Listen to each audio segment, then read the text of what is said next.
Shalom, selamat pagi Bapak Ibu yang terkasih dalam Tuhan Yesus Kristus. Senang sekali kita bisa berjumpa kembali dalam ibadah kita hari ini. Kita selalu bersyukur setiap tarikan nafas kita bisa ada sampai hari ini. Semua karena kemurahan Tuhan. Mari kita siapkan hati kita untuk kita diberkati dalam ibadah kita. Kita mau memuji menyembah Dia. Mari Bapak Ibu, saudara-saudara semua, siapkan hati kita dengan sungguh-sungguh. Kita mau menerima berkat yang luar biasa dalam ibadah kita pada pagi hari ini.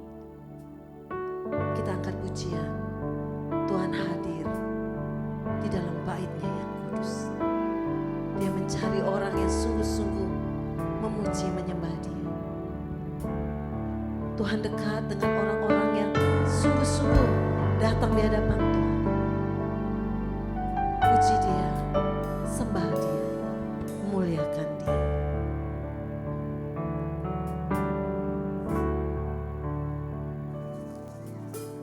Tuhan hadir di bait kudus-Nya saat umat mencari wajah-Nya, berseru, berdoa, bersujud menyembah dan menikmati kehadiran-Nya. Tuhan mau dekat dengan umat-Nya yang datang dengan segenap hatinya, berseru, berdoa, bersujud menyembah dan menikmati kehadiran-Nya.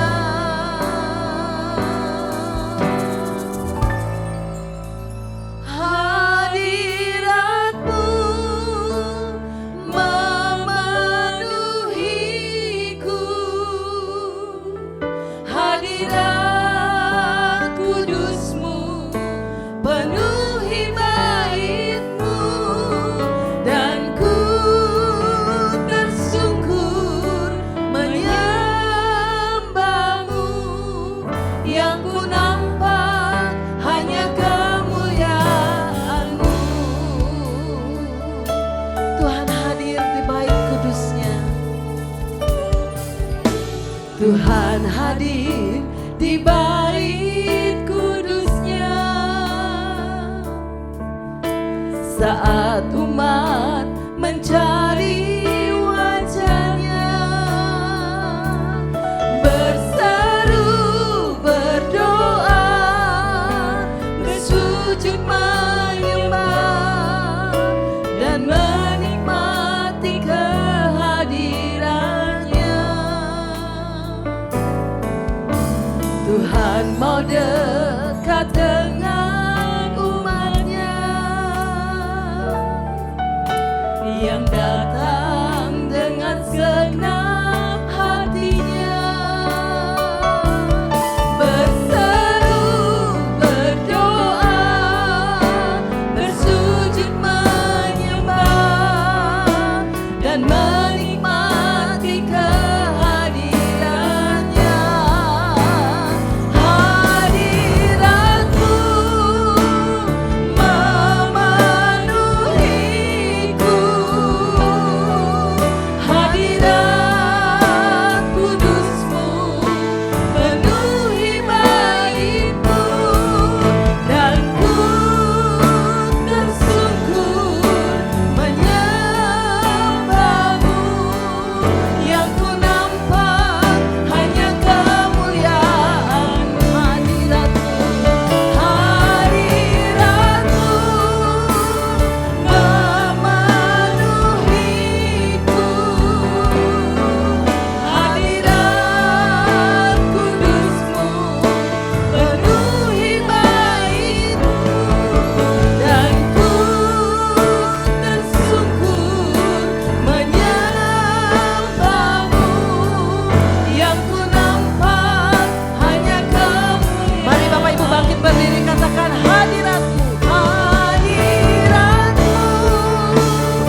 biasa Engkau Tuhan, Allah yang kami sembah, Allah yang kami agungkan.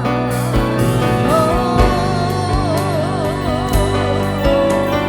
jamah kami, lawat kami ya Tuhan, kami merendahkan hati kami sujud syukur di hadapan-Mu, meninggikan Engkau yang besar.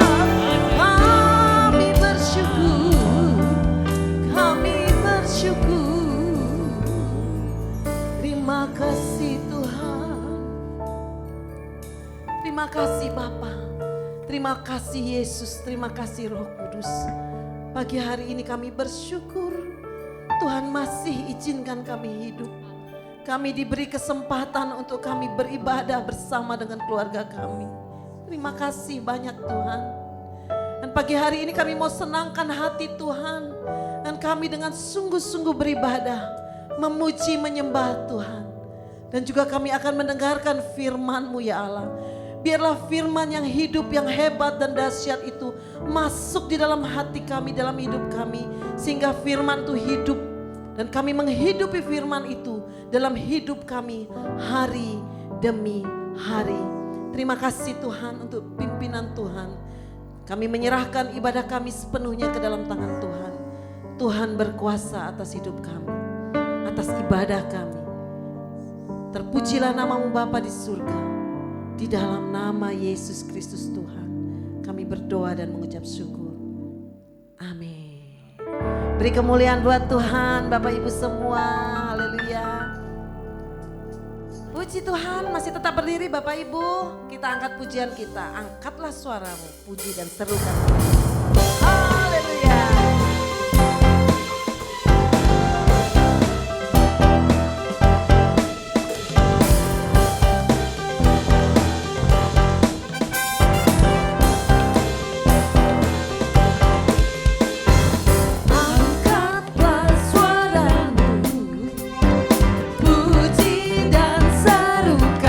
Yesus, tanggalkan bebanmu, tak perlu kau khawatir, sebab Dia sanggup.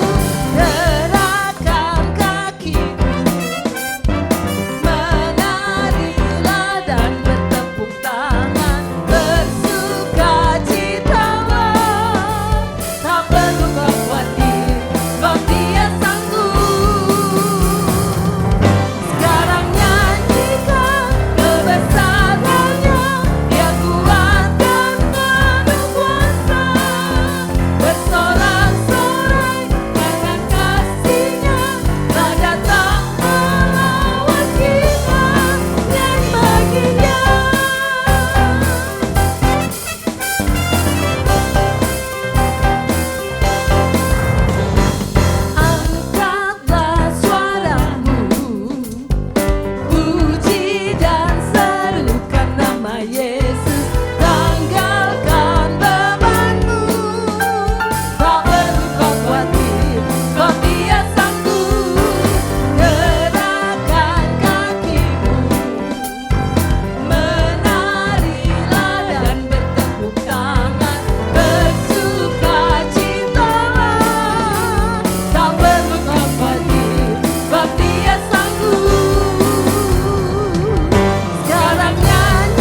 kuasa. Puji Dia dengan sungguh-sungguh. King of Majesty. Haleluya, haleluya.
yang adalah Tuhan, Juru Selamat dan Penebus dalam hidup kita semua. Amin.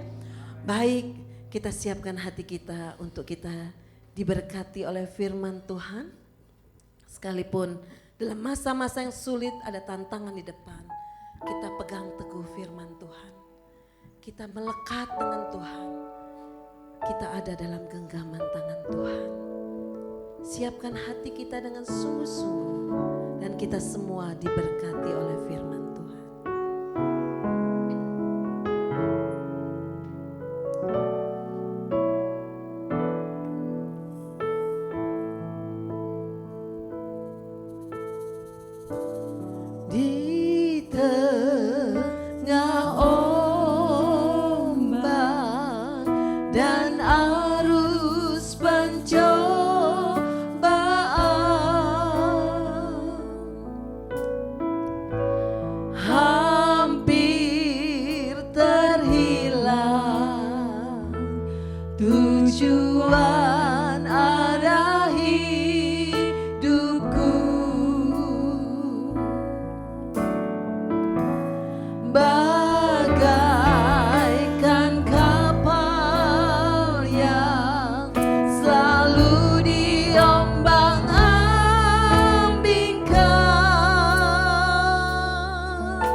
katakan, Yesus perhatikan.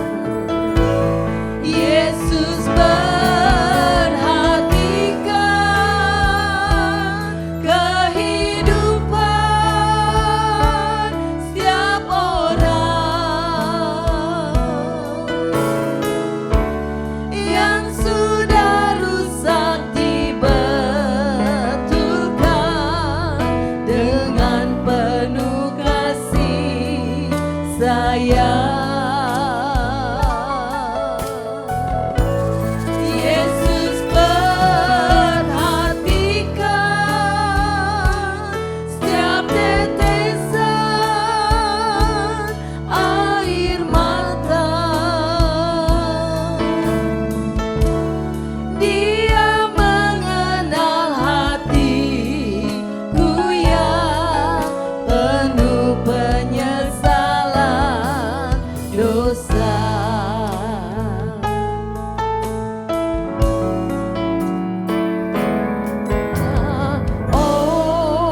Ombak dan arus pencobaan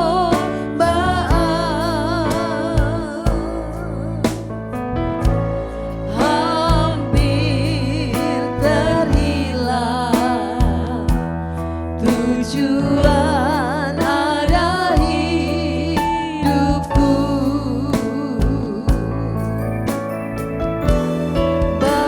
Bagaikan kapal yang selalu diombang-ambingkan menghadap kasihnya seolah-olah tiada mampu. Yesus perhatikan, Yesus perhatikan kehidupan setiap orang yang sudah rusak dibetulkan dengan penuh kasih sayang. Yesus perhatikan setiap tetesan air mata.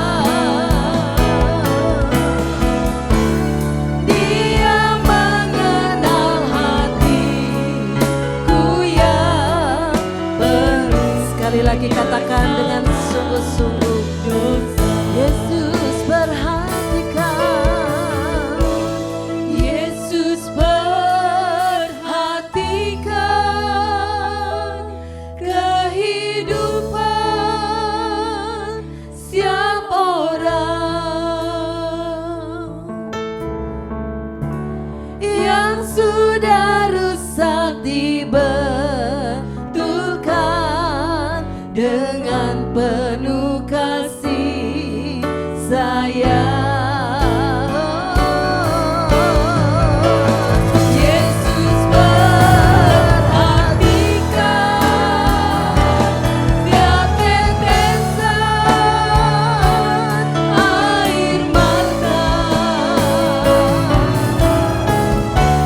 Dia mengenal hatiku yang penuh penyesalan dosa.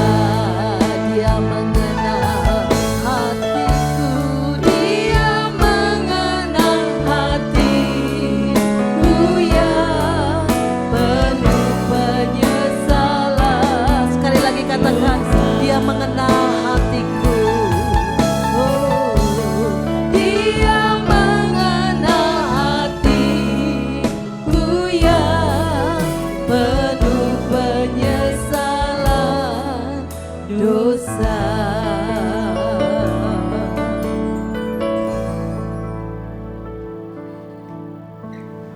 Shalom jemaat yang dikasihi oleh Tuhan Yesus Kristus.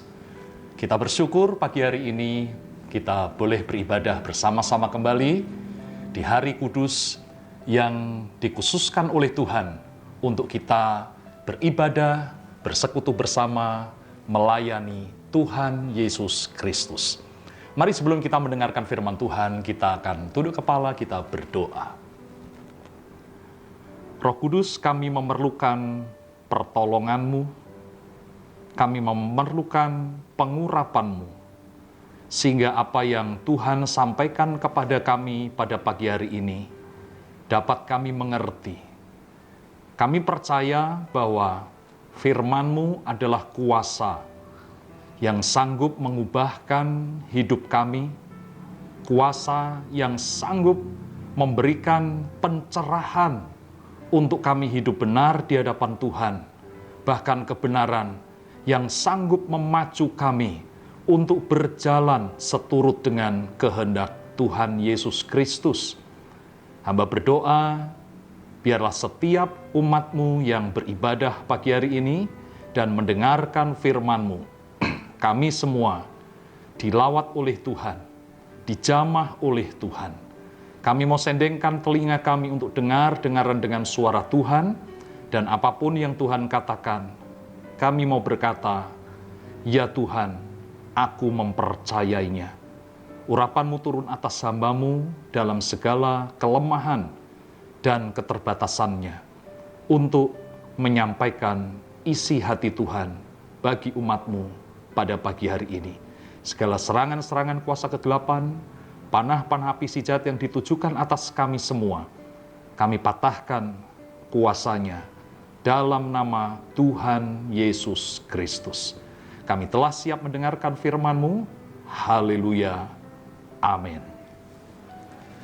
Jemaat yang dikasihi oleh Tuhan Yesus Kristus, pagi hari ini saya akan menyampaikan firman Tuhan dengan judul Peniel, Pergulatan Identitas. Kejadian pasal 32 ayat 22 sampai ayat yang ke-32. Lembaga Alkitab Indonesia memberikan judul perikop ini adalah Pergumulan Yakub dengan Allah. Demikian firman Tuhan. Pada malam itu Yakub bangun dan ia membawa kedua istrinya, kedua budaknya perempuan dan ke-11 anaknya, dan menyeberang di tempat penyeberangan sungai Yabok. Sesudah ia menyeberangkan mereka, ia menyeberangkan juga segala miliknya. Lalu tinggallah Yakub seorang diri, dan seorang laki-laki bergulat dengan dia sampai fajar menyingsing. Ketika orang itu melihat bahwa ia tidak dapat mengalahkannya, ia memukul sendi pangkal paha Yakub, sehingga sendi pangkal paha itu terpelecok ketika ia bergulat dengan orang itu. Lalu kata orang itu, biarkanlah aku pergi, karena fajar telah menyingsing. Sahut Yakub, aku tidak akan membiarkan engkau pergi, jika engkau tidak memberkati aku. Bertanyalah orang itu kepadanya, siapakah namamu? Sahutnya, Yakub. Lalu kata orang itu, namamu tidak akan disebutkan lagi Yakub, tetapi Israel, sebab engkau telah bergumul melawan Allah dan manusia, dan engkau menang. Bertanyalah Yakub, katakanlah juga namamu. Tetapi sahutnya, mengapa engkau menanyakan namaku? Lalu diberkatinyalah Yakub di situ.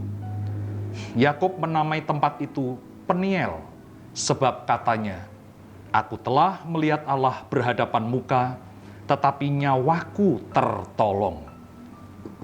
Lalu tampaklah kepadanya matahari terbit ketika ia telah melewati Peniel, dan Yakub pincang karena pangkal pahanya. Itulah sebabnya sampai sekarang orang Israel tidak memakan daging yang menutupi sendi pangkal paha, karena dia telah memukul sendi pangkal paha Yakub pada otot pangkal pahanya. Jemaat yang dikasihi oleh Tuhan Yesus Kristus, setiap kita memiliki identitas. Tetapi yang menarik adalah kalau kita tiba-tiba ditanya, misalkan orang datang kepada kita dan bertanya, siapa kamu? Saya kok yakin kita pasti gelagapan akan menjawab siapa kita ini. Ya, kita tidak siap untuk menyampaikan siapa kita ini. Kalau toh kita bisa menjawab, oh saya adalah seorang karyawan, saya adalah seorang pendeta, itu adalah hanya sebagian kecil dari identitas yang melekat pada hidup kita. Setiap identitas yang melekat pada hidup kita itu mengandung tanggung jawab di dalamnya. Misalkan kalau kita adalah seorang suami, maka identitas sebagai seorang suami memiliki tanggung jawab, melekat tanggung jawab di dalamnya. Kalau saya suami, berarti saya bertanggung jawab untuk mengasihi istri. Kalau saya seorang suami, berarti saya harus memberikan nafkah untuk keluarga, untuk istri saya, dan lain sebagainya. Jadi setiap identitas yang melekat pada hidup kita, itu mengandung unsur tanggung jawab. Di dalam kekristenan ada identitas yang sangat bertolak belakang. Dua identitas itu adalah manusia lama dan manusia baru. Dua identitas itu memang dipisahkan ketika seseorang menerima Yesus Kristus sebagai Tuhan dan Juru Selamat pribadi.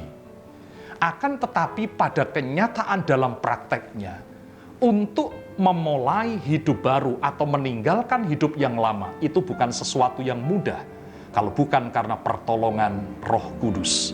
Bahkan kadang-kadang orang yang sudah lahir baru pun bisa terjerumus untuk hidup dengan cara-cara atau gaya-gaya kehidupan yang lama. Pagi hari ini, saya rindu menyampaikan kepada kita bagaimana identitas baru kita di dalam Tuhan itu terbangun, terbentuk. Saya menggunakan kisah tentang pergulatan Yakub dengan Allah di Sungai Yabok untuk kita belajar tentang pergulatan sebuah identitas. Saudara-saudara, kisah yang ditulis di dalam Kejadian 32 ini adalah mengambil tempat di Sungai Yabok. Jemaat, saudara-saudara bisa melihat gambar Sungai Yabok itu adalah anak sungai dari sungai besar yaitu Sungai Yordan. Anda bisa melihat di sana yang saya kasih tanda panah itu adalah Sungai Yabok. Nah, yang menarik adalah bahwa pergulatan Yakub dengan Allah ini mengambil setting tempat, firman Tuhan berkata, dekat penyeberangan Sungai Yabok. Penyeberangan, kalau bahasa kerennya sekarang adalah jembatan, ya, jembatan, tempat lintasan penyeberangan sungai. Pengambilan setting tempat pergumulan Yakub dengan Allah di tempat penyeberangan atau jembatan Sungai Yabok itu menjadi sangat penting. Karena ternyata tempat penyeberangan Sungai Yabok itu adalah tempat peralihan dari Yakub yang lama menjadi Yakub yang baru, yaitu Israel. Jadi setting tempat jembatan ini seolah-olah menjembatani dua kehidupan Yakub. Yakub sang penipu, Yakub dalam kehidupan yang lama, dengan Yakub yang sudah dirubah oleh Allah menjadi Israel atau tentara Allah melalui pergulatan dengan Allah sendiri sepanjang malam itu. Saudara-saudara, bukankah kita semua memiliki jembatan di dalam hidup kita? Jembatan yang saya maksudkan adalah sebuah tempat perjumpaan. Divine appointment, perjumpaan dengan Allah. Sebuah titik balik di mana pada akhirnya kita mengambil keputusan untuk meninggalkan kehidupan yang lama dan kemudian memiliki kehidupan yang baru. Saya dan saudara pasti bisa menceritakan di mana titik balik itu, di mana momen tempat perjumpaan itu, di mana jembatan itu yang menjembatani dua kehidupan kita. Titik balik atau turning point ini pada akhirnya membuat hidup kita berubah. sehingga kita menemukan identitas yang baru. Ada banyak orang yang turning point-nya, titik perubahannya justru ketika dia mengalami masa-masa yang paling sulit. Sehingga dia mengatakan, di tengah badai, aku ketemu Tuhan. Di tengah badai, aku menemukan Tuhan. Ada seorang yang bercerita, di penjaralah Tuhan menemukan aku dan aku menemukan Tuhan. Sehingga hidupku dirubah. Tetapi ada banyak orang juga, justru dalam masa-masa yang paling enak, dalam masa-masa kelimpahan, dia merasakan sentuhan Tuhan, jamahan Tuhan. Itulah yang disebut dengan turning point, yang pada akhirnya membuat kita berbalik dan kita memiliki identitas yang baru. Jemaat yang dikasihi Tuhan Yesus Kristus, saya mengajak kita melihat sedikit lebih dalam lagi. Kalau kita perhatikan ayat-ayat yang kita baca, maka kita akan melihat sepertinya sebuah permainan kata di dalam bahasa Ibrani. Tetapi ini bukan permainan kata biasa, tetapi ini adalah ada pelajaran-pelajaran yang sangat penting yang Roh Kudus akan ungkapkan untuk kita semua. Di dalam Kejadian 32 ayat 22 sampai 32 yang kita baca tadi, ada 3 nama tempat di sana. Yang pertama adalah Yakub, perhatikan bagian atas Yakub atau Yaakov dalam bahasa Ibrani. Lalu yang kedua adalah kata bergulat yang dalam bahasa Ibrani adalah Yeafek, ya. Jadi Yaakov, Yeafek, dan kemudian kata ketiga adalah Yabok dalam bahasa Ibrani Yaboh. Jadi Yaakov, Yeafek, dan Yabok. Saudaraku sekalian, apakah ini satu hal yang kebetulan? Tidak. Saudara perhatikan, dari pertemuan 3 hal ini, nama orang, apa yang dilakukan, dan nama tempat, maka menghasilkan sebuah identitas yang baru. Ya, ini menarik sekali. Kalau kita mau belajar Alkitab dengan seksama, maka kita akan menemukan pelajaran-pelajaran yang sangat-sangat berharga. Jadi, Yaakov, Yeafek, dan Yaboh. Mari perhatikan. Ini yang saya sebut dengan segitiga identitas. Yakub atau Yaakov itu adalah nama orangnya, pribadinya. Jadi siapa yang bergulat? Yakub. Siapa yang mendapat identitas baru? Yakub. Jadi Yakub atau Yaakov adalah orangnya. Lalu kemudian bergulat atau Yeafek itu adalah apa yang dilakukan oleh pribadi tadi. Ya, apa yang dilakukan oleh Yakub? Bergulat. Apa yang dilakukan oleh Yakub? Yeafek. Dan kemudian yang ketiga, Yabok, itu adalah tempatnya berada. Jadi ada orangnya, ada yang dilakukannya, dan di mana tempatnya. Dan ternyata 3 hal itulah yang saya sebut segitiga identitas itulah yang membentuk identitas Yakub. Saudara-saudara, siapa kita itu ditentukan oleh apa yang kita lakukan. Misalnya, kalau saya ini selalu bermain bola, tiap hari saya berlatih bermain bola, mengikuti pertandingan-pertandingan bermain bola, maka identitas saya adalah pesepak bola. Ya, jadi kenapa saya disebut pesepak bola? Karena saya bermain bola, berlatih bola, saya bertanding pertandingan bola, maka saya adalah disebut pesepak bola. Jadi siapa kita ditentukan dari apa yang kita lakukan. Kenapa mereka disebut pencuri? Karena yang dilakukan adalah mencuri. Kenapa disebut koruptor? Karena yang dilakukan adalah korupsi. Kenapa orang disebut dermawan? Karena orang ini suka menderma, memberi.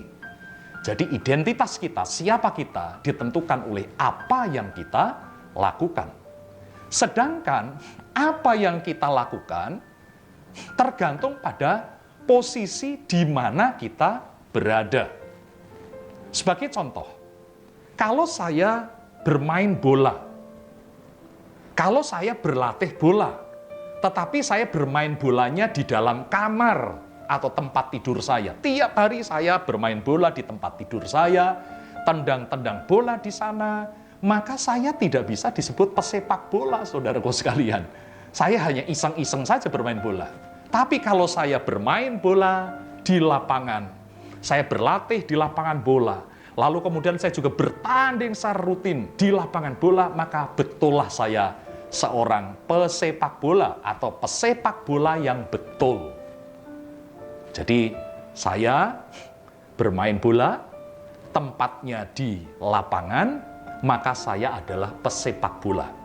Jadi perhatikan, apa yang kita lakukan tergantung pada posisi di mana kita berada. Dan posisi kita pada gilirannya akan menentukan kita ini menjadi siapa. Jadi perhatikan baik-baik. Saya bermain bola, saya berlatih sepak bola, saya bertanding, lalu kemudian saya disebut sebagai pesepak bola.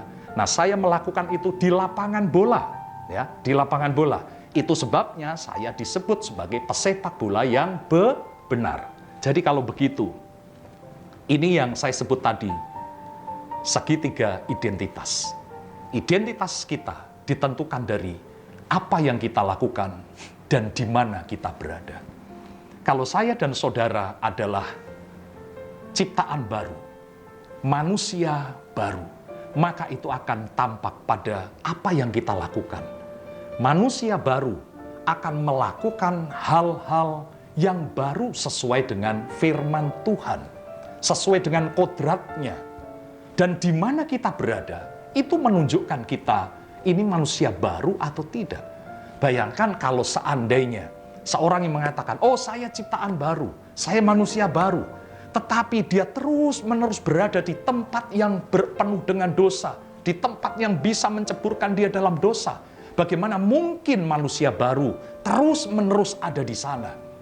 Manusia baru akan senang berada di hadirat Tuhan, berdoa, menyembah, beribadah, melakukan firman Tuhan dalam kehidupan kesehariannya. Itulah tempatnya, ya. Makanya Daud berkata, lebih baik 1 hari di pelataran Tuhan daripada 1000 hari di tempat yang lain. Hal-hal apakah yang lain yang bisa membentuk identitas kita? Saudara-saudara, kejadian-kejadian yang penting yang terjadi dalam hidup kita itu juga bisa membentuk diri kita. Yakub bergulat dengan Allah. Bayangkan saudaraku sekalian, bergulat dengan seorang laki-laki yang merupakan teofani, penampakan Allah sendiri. Dan ketika dia bergulat itu, pengalaman Yakub bergulat dengan Allah itulah yang kemudian melahirkan Israel. Yakub diperbaharui, Yakub diberi identitas yang baru. Ada nama El di sana, Elohim di sana. Ada nama Allah yang dimasukkan dalam hidupnya, yang menjadikan dia memiliki identitas yang baru. Sungai Yabok berubah menjadi Peniel. Sungai Yabok yang biasa berubah menjadi tempat perjumpaan, pergumulan dengan Allah, melihat Allah, dan dia luput, nyawanya diselamatkan. Sama seperti ketika kita membandingkan antara Saulus dan Paulus. Saudara, Paulus itu juga nama lain, sebutan dari Saulus. Tetapi penyebutan nama ini menunjukkan 2 karakter yang bertolak belakang. 2 sikap hidup yang sangat berbeda.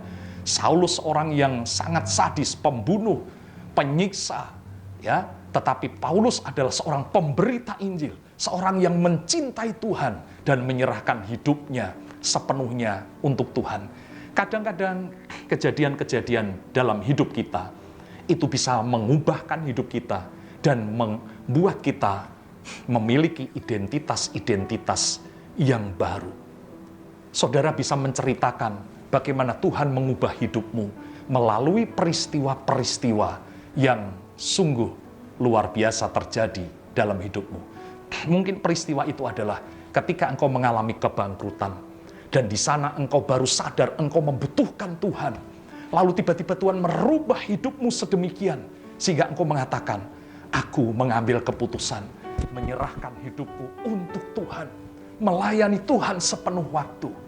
Saudaraku sekalian, kebangkrutan, peristiwa yang tidak enak itu Tuhan bisa pakai untuk merubah hidupmu dan hidup orang-orang yang sedang mengalaminya.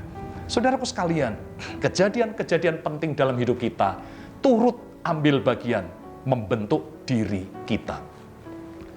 Dalam pergulatan Yakub dengan Allah di Sungai Yabok, kita melihat hidupnya Yakub itu penuh dengan kejutan dan ironi.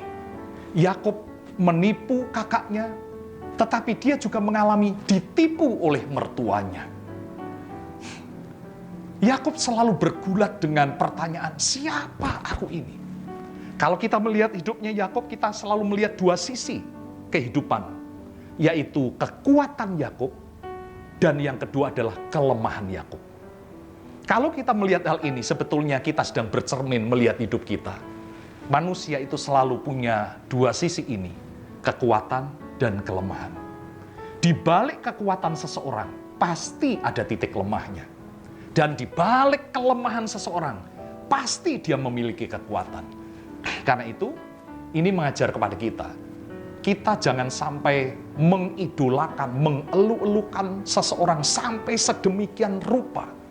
Karena kalau kita lakukan itu, satu saat orang itu membuat kesalahan, maka yang terjadi adalah kita akan mengalami kekecewaan yang hebat. Sadarlah, sehebat-hebatnya seseorang pasti punya kelemahan. Demikian juga, kalau kita melihat kelemahan seseorang, kekurangan seseorang, Anda harus selalu berpikir, di balik kelemahannya, pasti ada kekuatannya. Di Yogyakarta, saya bertemu dengan seseorang yang memiliki anak, yang memiliki, keterbelakangan mental. Saudara-saudara, orang di lingkungan itu memandang sinis kepada anak ini yang sudah beranjak remaja, karena anak ini memiliki keterbelakangan mental. Tetapi orang tuanya bercerita kepada saya. Dia berkata, Pak, anak saya memang dikatakan memiliki keterbelakangan mental. Tetapi anak saya punya kekuatan, kehebatan yang orang normal pun belum tentu punya atau memilikinya. Saya tanya, apa itu, Pak? Anak saya, Pak, kalau dia mendengarkan lagu, satu kali saja dia mendengarkan lagu, maka kemudian dia berhadapan dengan piano. Dia bisa memainkan lagu yang dia dengar satu kali, dan dia bisa memainkan piano persis seperti lagu itu. Wow, ketika saya mendengar itu, saya berkata ini luar biasa. Ya, kalau seandainya saya yang disuruh begitu, dengarkan satu lagu kemudian dikasih piano suruh main, saudaraku sekalian, mungkin 100 kali mencoba belum tentu bisa. Itulah yang saya katakan, di balik kelemahan pasti ada kekuatan. Kalau Anda adalah suami istri, jangan terlalu mengidolakan pasanganmu sehingga engkau tidak melihat kelemahannya. Tetapi juga jangan selalu berfokus pada kelemahan pasanganmu sehingga engkau tidak bisa memuji kelebihannya. Mari lihat secara proporsional. Kejadian 32 ini mengajak kepada kita melihat hidupnya Yakub secara proporsional, seimbang. Karena dengan demikian kita nanti bisa menilai hidup kita secara seimbang. Saudara-saudara, peristiwa di Sungai Yabok ini terjadi 20 tahun setelah Yakub meninggalkan orang tuanya dan lari ke tempat pamannya. Di sana dia bekerja, di sana dia menikah, di sana dia beranak cucu, di sana dia hartanya berlimpah ruah, sampai akhirnya Allah menyuruh dia kembali ke rumah orang tuanya. Dan dalam perjalanan itu, 20 tahun setelah dia meninggalkan semua di tempat orang tuanya, 20 tahun setelah diproses oleh Tuhan, dan kemudian Tuhan bertanya kepada Yakub, siapa namamu? Saudaraku sekalian, yang menarik, Yakub hanya mampu mengatakan, namaku Yakub. I am just a liar. Saya hanyalah seorang penipu. Dia hanya mampu mengungkapkan jati dirinya setelah 20 tahun diproses dengan pengalaman hidup yang pahit, pengalaman hidup yang bermacam-macam. Ternyata dia berkata, aku hanyalah seorang penipu. Yakub prestasinya spektakuler, saudaraku sekalian. Kalau saudara mempelajari bagaimana kisah cintanya Yakub, bagi saya, kisah cintanya Yakub itu luar biasa. Untuk mendapatkan Rahel pujaan hatinya, dia harus menunggu 14 tahun, saudaraku sekalian. Ya, kadang-kadang ada anak muda, pacaran 1 tahun, kemudian dia berkata, ayo kita menikah, tunggu, berapa lama lagi? 5 tahun lagi, mungkin dia akan memilih meninggalkan pacarnya, saudara. Kesetiaan Yakub untuk mendapatkan Rahel luar biasa, penuh perjuangan. Itu prestasi cinta yang spektakuler. Prestasinya dalam mengumpulkan harta kekayaan luar biasa. Tetapi ternyata prestasi yang spektakuler, status, kekayaan, tidak bisa membungkam suara hatinya tentang siapa dirinya yang sesungguhnya. Dia mengatakan, I am just a liar. Aku hanya seorang penipu. Dia jujur dengan keadaan dirinya. Dia tidak menutupi identitas dirinya dengan kekayaannya, dengan kehebatannya. Berapa banyak orang yang menutupi identitas diri, menutupi siapa dirinya sesungguhnya dengan apa yang mereka punya. Menutupi kebobrokan dirinya dengan harta yang dia punya, dengan kekayaan yang dia punya, sehingga orang tetap menghormati dia, tetapi jauh di lubuk hatinya dia tidak bisa memungkiri. Mungkin orang bisa berkata, wah bapak ini hebat, kaya, prestasinya luar biasa, karirnya hebat.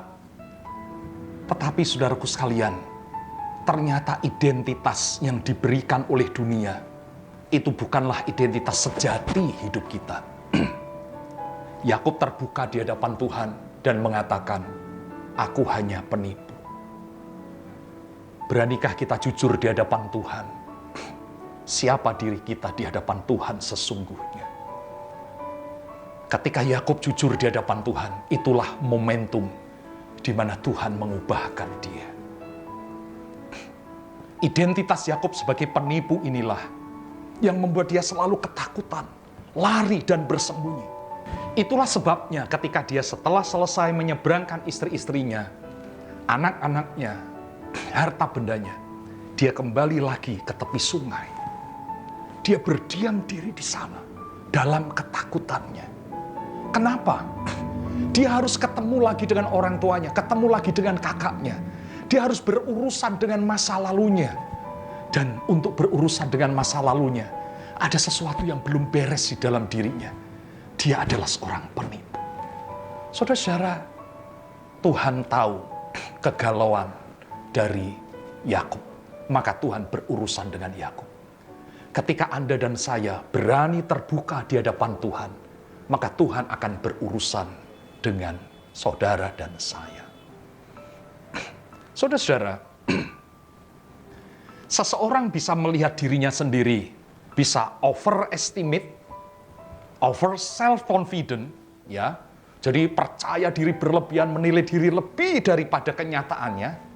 Tetapi ada orang yang low self-esteem, menilai dirinya rendah, minder. Dua-dua cara pandang ini bukan cara pandang yang benar. Kalau kita mau memandang diri kita, lihatlah bagaimana Allah memandang hidup kita. Ketika Yakub berada di sungai Yabok, Yakub dijumpai oleh Tuhan, sehingga akhirnya dia memiliki cara pandang yang baru, yaitu cara pandang yang diubahkan oleh Tuhan. Allah memandang Yakub sebagai sekutu perjanjiannya. Allah memandang Yakub sebagai pejuangnya Allah, maka dia diberi nama Israel. Mulai sekarang namamu bukan Yakub, engkau bukan penipu lagi, karena penipu tidak bisa menjadi sekutu perjanjianku. Engkau adalah tentaranya Allah, pejuang Allah. Maka pejuang Allah inilah yang bisa menjadi sekutu perjanjian Allah. Identitas yang baru bukan berdasar apa yang dia lakukan, tetapi identitas yang baru ini berdasar pada apa yang Tuhan telah lakukan atas dirinya.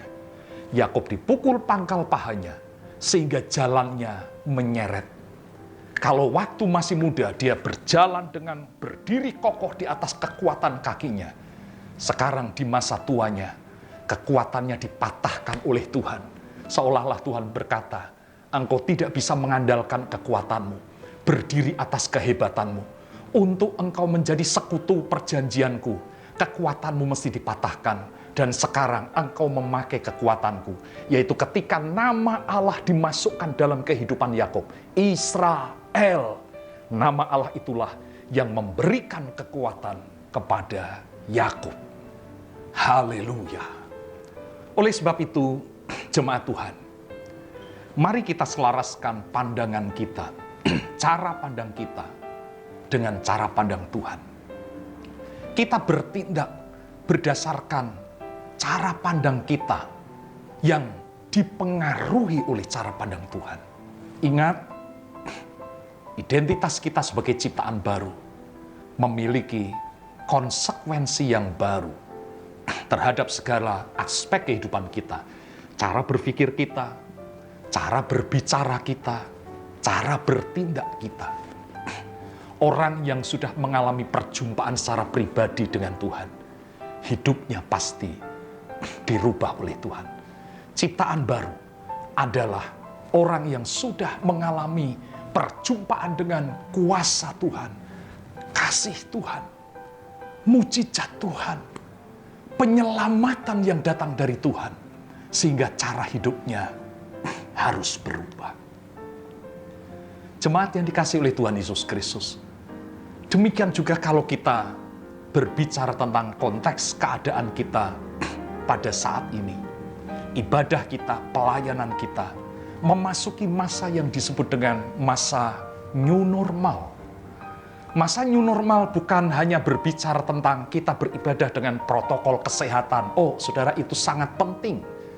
Tetapi dalam kacamata rohani, beribadah dan melayani di era new normal ini bukan hanya sekedar itu. Saya memaknai kenormalan yang baru, artinya kita menyadari identitas kita yang baru sebagai ciptaan yang baru di dalam Kristus. Kalau dulu-dulu mungkin kita masih hidup dengan cara-cara yang lama, saat ini kita harus berubah.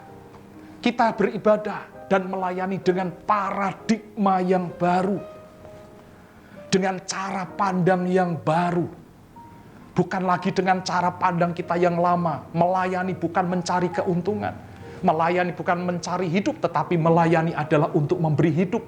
Dan saya percaya ketika kita melayani untuk memberi hidup, maka Tuhan yang memberi hidup kepada kita akan memenuhkan apa yang kita perlukan sehingga kita tidak berkekurangan. Paradigma yang lama yang penuh kekhawatiran dirubah dengan paradigma yang baru yang penuh pengharapan. Inilah masa pelayanan dan ibadah di era yang baru.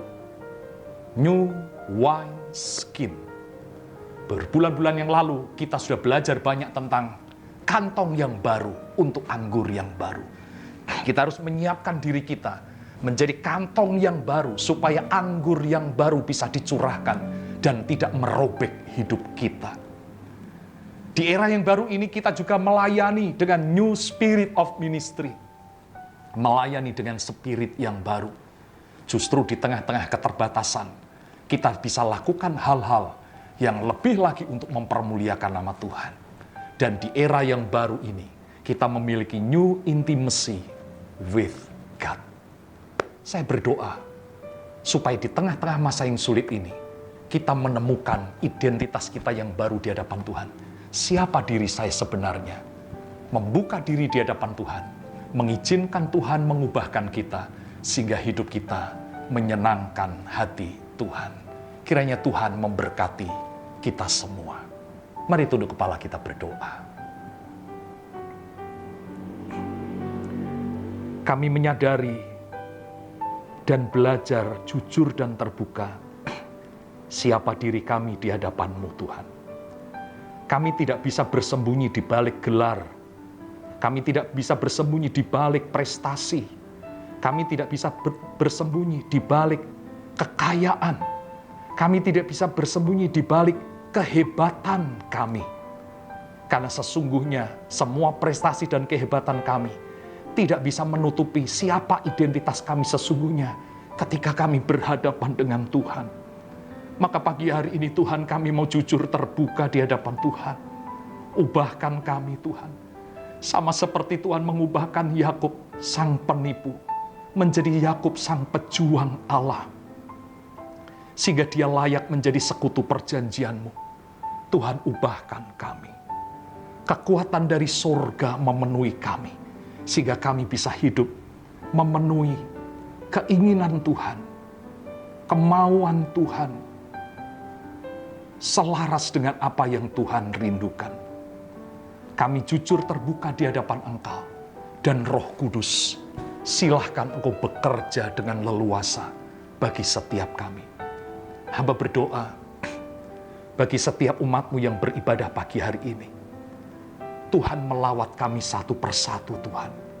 Tuhan membongkar kami, tetapi sekaligus Tuhan memulihkan kami. Tuhan merestorasi kami, sehingga kami layak menjadi rekan, menjadi sekutu perjanjian Tuhan untuk melaksanakan rencana-rencana Tuhan yang hebat bagi hidup kami. Terima kasih Tuhan Yesus Kristus bagi seluruh jemaat-Mu yang beribadah di Gereja Kasih Kristus Indonesia SLCC, baik yang ada di Jakarta maupun yang ada di cabang-cabang, dan juga rekan-rekan kami yang lain, saudara-saudara kami yang lain yang ikut beribadah bersama-sama dengan kami. Kami percaya tidak ada satupun dari kami yang terlewati dari kasih dan jamahan Tuhan. Kami mengucap syukur untuk firman-Mu ya Tuhan. Kami bersyukur. Roh Kudus lanjutkan karya ini dalam hati setiap kami. Terpujilah nama Tuhan dari sekarang sampai selama-lamanya. Dalam nama Tuhan Yesus Kristus. Amin. Mari jemaat Tuhan, kita semua bangkit berdiri bersama-sama di hadapan Tuhan. Dan kita akan mengakhiri ibadah kita pada pagi hari ini. Mari angkat kedua tanganmu dan sekarang jemaat yang dikasihi oleh Tuhan Yesus Kristus, setelah kita beribadah kepada Tuhan, menyenangkan hatinya dengan menyembah Dia, mendengarkan firman-Nya, membawa persembahan kepadanya. Sekarang kembalilah engkau ke tengah-tengah keluargamu. Kembalilah engkau ke pekerjaanmu masing-masing dengan membawa berkat damai sejahtera yang datang dari Allah Bapa, berkat cinta kasih dari Tuhan Yesus Kristus, dan berkat penyertaan dari Allah Roh Kudus menyertai hidup kita semua, mulai saat ini sampai Maranatha, Tuhan Yesus datang kedua kalinya. Terimalah segala berkat yang terbaik ini dengan bersama-sama kita katakan, amin. Bless the Lord, oh my soul, oh my soul. Worship His holy name. Sing like never before. Oh my soul, I worship Your holy. Sekali lagi katakan dengan sungguh-sungguh. Bless the Lord, oh my soul, oh my soul. Worship His holy name. Sing like never before. Oh my soul, I worship Your holy name. I worship Your holy name. I worship Your holy name. I worship Your holy name.